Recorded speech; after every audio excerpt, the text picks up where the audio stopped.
Hello guys, మనకు అందరికీ తెలిసిన విషయం కదా. సో బిగ్ బాస్ 9లో అగ్ని పరీక్ష అనేది కండక్ట్ చేస్తున్నారు. సో అది ఎవరి కోసం? కామన్ మ్యాన్ గురించి. సో కామన్ మ్యాన్స్ కొంతమంది సెలెక్ట్ చేసుకొని అందులో వాళ్ళని ఫిల్టర్ చేయడానికి అగ్ని పరీక్షని పెట్టారనమాట. సో అగ్ని పరీక్ష దీనికి ఎవరు జడ్జెస్గా ఉన్నారంటే నవదీప్, బిందు మాధవి మరియు అభిజిత్. సో ఈ ముగ్గురు కలిసి జడ్జెస్గా ఉన్నారన్నమాట దీనికి. సో కామన్ మ్యాన్కి వీళ్ళు మరి అగ్ని పరీక్ష ఎందుకు పెట్టారు మరి?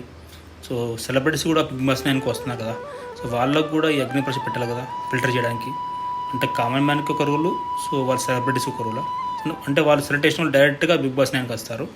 ఈ కామన్ మ్యాన్ పీపుల్ మాత్రం ఏదో హార్డ్ వర్క్ చేసి వాళ్ళు చెప్పిన కాంటెస్ట్లో పార్టిసిపేట్ చేసి వాళ్ళ జడ్జెస్ ఇలా క్వశ్చన్ చేస్తే వాళ్ళకి ఆన్సర్ చేసి ఆ విధంగా ఫిల్టర్ చేసి కష్టపడుతూ కామన్ మ్యాన్ బిగ్ బాస్ 9కి రావాలి. సెలబ్రిటీస్ మాత్రం డైరెక్ట్గా బిగ్ బాస్ 9కి వచ్చేస్తారు అనమాట. ఏం రూల్ నాకు అర్థం కావట్లేదు.